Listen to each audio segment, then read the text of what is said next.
Telangana assembly సమావేశం live లో చూద్దాం.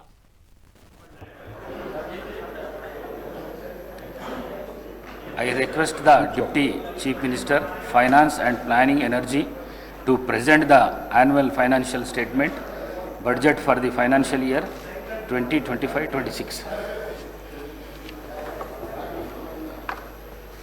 అధ్యక్ష,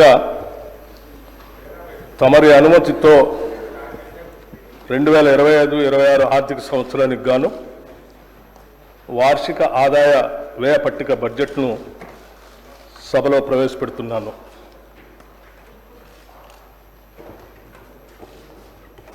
గౌరవ అధ్యక్ష, ప్రజా ప్రయోజనాలే ధ్యేయంగా పారదర్శకత మరియు జవాబుదారీతనంతో సాగుతున్న మా ప్రభుత్వం 2025-26 ఆర్థిక సంవత్సరానికి బడ్జెట్ ప్రవేశపెడుతున్నందుకు సంతోషంగా ఉంది. సంక్షేమం, అభివృద్ధిని సమపాలలో రంగరించి జోడు గుర్రాల తరహాలో సుపరిపాలనా రథాన్ని పరుగులు పెట్టించడంలో సఫలీకృతం అయ్యామని రాష్ట్ర ప్రజలకు తెలియజేస్తున్నాను. డాక్టర్ బాబాసాహెబ్ అంబేద్కర్ గారు భారతదేశాన్ని ఒక రాజకీయ, సామాజిక, ఆర్థిక న్యాయం అమలు చేసే పటిష్టమైన ప్రజాస్వామ్య దేశంగా చూడాలని అనుకున్నారు. అందుకే రాజ్యాంగ నైతికతను, కాన్స్టిట్యూషనల్ మొరాలిటీని ఆయన పదే పదే నొక్కి చెప్పారు. రాజ్యాంగ నిర్మాత సూచించిన ఆ నైతిక విలువలనే సరిగ్గా పాటిస్తూ మా ప్రజాపాలన సాగిస్తున్నాం. తెలంగాణ ప్రజలు మమ్మల్ని నమ్మి కట్టబెట్టిన అధికారాన్ని మేము ఎవరి వ్యక్తిగత ప్రయోజనాల కోసం తాకట్టు పెట్టకుండా, అధికార పీఠం హోదాగా భావించకుండా ప్రజల జీవన స్థితిగతులు పెంచుతూ మార్పు తెచ్చే విధంగా బాధ్యతగా వహిస్తూ వినమ్రంగా ప్రజలకు నిత్యం జవాబుదారీతనంతో ఉంటూ విస్తృత ప్రజా ప్రయోజనాలే పరమావధిగా పాలన సాగిస్తున్నాం.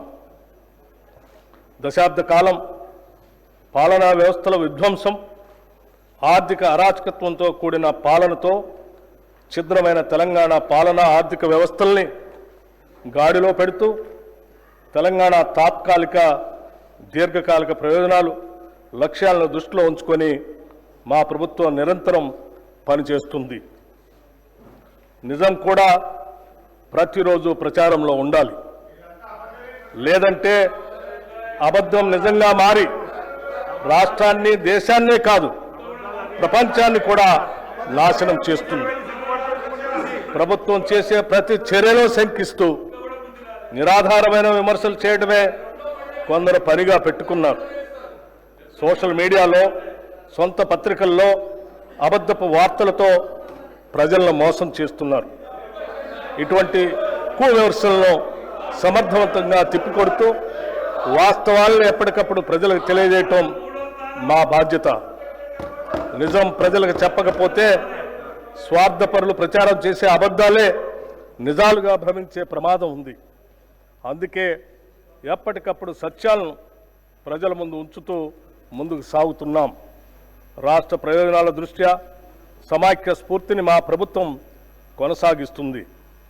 సమ్మిళిత అభివృద్ధి, సంక్షేమాలను ప్రజలకు అందించేందుకు గాను ప్రజాస్వామ్యబద్ధంగా ముందుకు సాగుతున్నాం. అభివృద్ధి, సంక్షేమం, సుపరిపాలన అనే 3 అంశాలతో తెలంగాణ నమూనా నేడు దేశం మొత్తానికే ఆదర్శంగా నిలిచే విధంగా కృషి చేస్తున్నాము. అధికారంలోకి వచ్చిన తొలి ఏడాదిలోనే గత పాలకులు సృష్టించిన సవాళ్లన్నింటినీ ఎదుర్కొని మా ప్రభుత్వం పరిపాలనా సత్తాలు చాటుకుంది.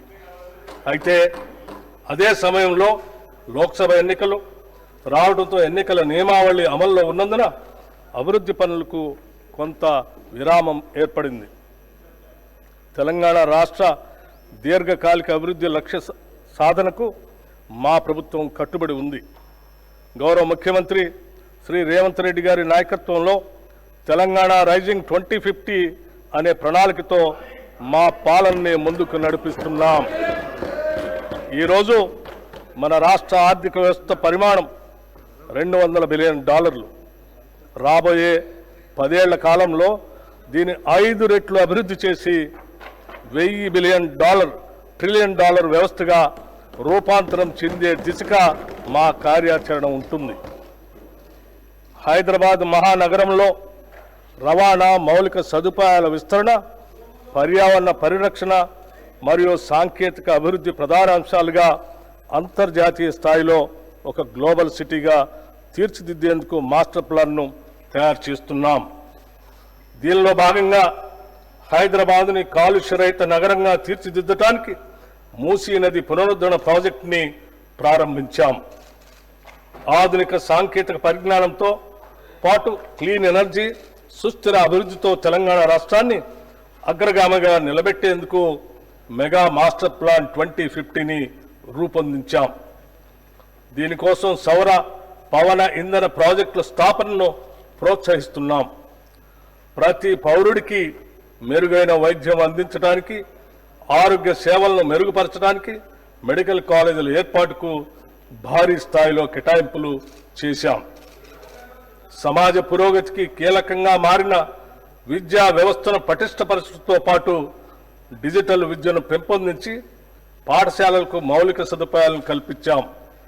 వెనుకబడిన వర్గాలకు చెందిన ప్రతిభావంతులైన విద్యార్థులను ప్రోత్సహించేందుకు స్కాలర్షిప్లని అందిస్తున్నాం.